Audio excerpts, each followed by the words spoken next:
Hello guys, this is me, your hardworking tatay again. Oh, third grind ko na yan. Last na yan na kutsilyo dito sa bahay ko.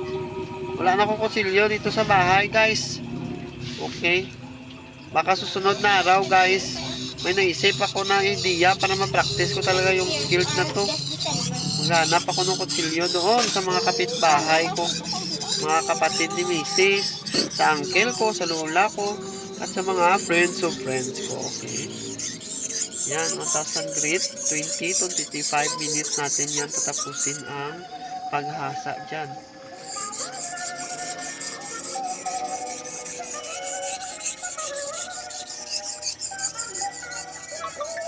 $1,000 grit talaga yung una ko ginagamit guys kasi mas malaki yung pagkain niya sa ating kutsilyo. Sa 3,000 grit guys, yan yung finishing ng ating 1,000 grit I mean.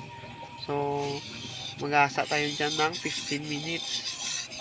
Minsan lagpas pa para ma-check natin na maganda yung paghasa natin.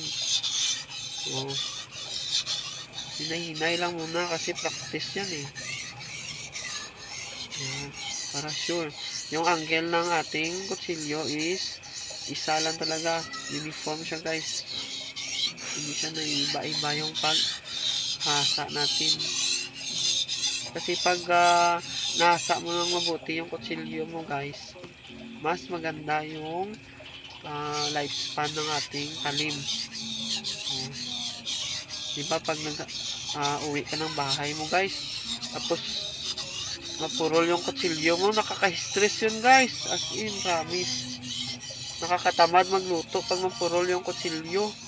So, sa mga kapitbahay ko dyan, wait na lang kayo, maghanap ako ng libreng hasa. Hasain ko yung kutsilyo nyo.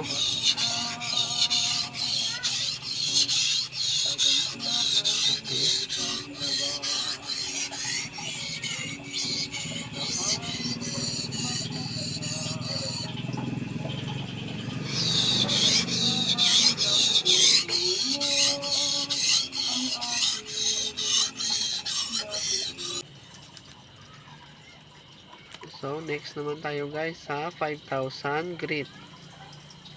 Yan, sa 5,000 grit guys, yan yung susunod ng ating final finishing ng whetstone natin. Okay, 5,000 grit. Almost 20 minutes din tayo maghasa dyan guys.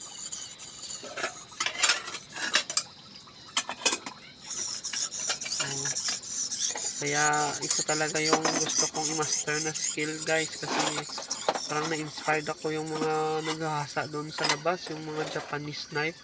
Gusto ko talaga mahawakan yun at hasain yung mga knife ng mga chef cook ng mga sikat dito sa atin, yung mga kutsilyo nila.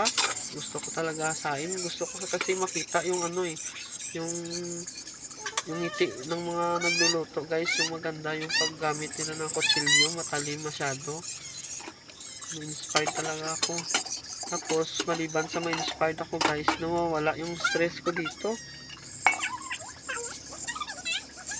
Parang stress reliever ko na tong paghasa ng kutsilyo.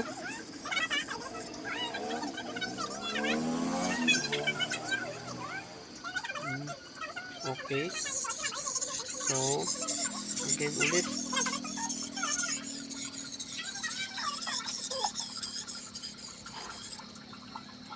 Diba, pag umuwi kayo sa bahay nyo guys, tapos mapuro lang kutsilyo, nakaka-stress yun. Yan. Ito lang talaga yung kaya kong may tulong sa mga kapitbahay ko dito. At mga kasimanwa ko diri sa akong palibot. Hindi ko alam sa Tagalog yung kababayan ko, I mean. 10,000 grit tayo. Yan yung finishing ng aking knife sharpening. So, yung technique na to guys, nakita ko talaga to sa YouTube. Yung sabi nila, Japanese stroke. Hindi ko alam kung tama mo yung stroke ko. Kaya magpa-practice ako yung mga kutsilyo ng mga kapitbahay ko dyan. Maghintay-hintay kayo guys.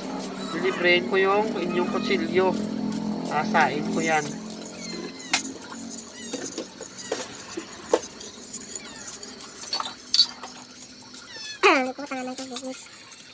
So almost 15 minutes tayo mag-asa dito sa 10,000 brick.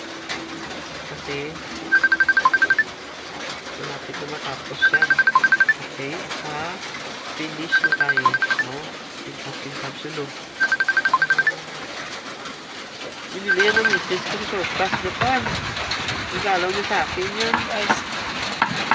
Tak. Oh, tigas no. Tigas na kasi na-freeze yan yung karne na yan. Matalim yan guys. Hindi mo na kailangan nilagariin yung karne kung ano matalim yung kutsilyo mo. Daw na siya. Da medyo habol yung isa yun. Da medyo ano pa siya. Tigas. Karne. Tigas ay.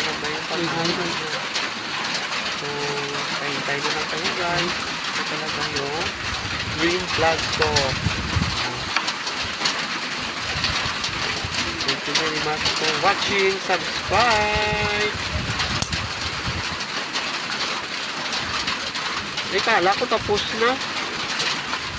Oh, subscribe tayo mga kakatay ko dyan. Oh, mga friends ko. Subscribe tayo dyan ha.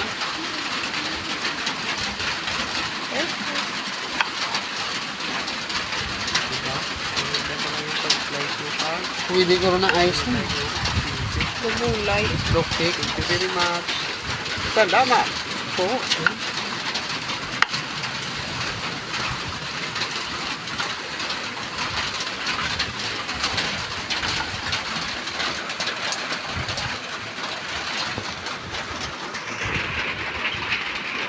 Tigdo lang.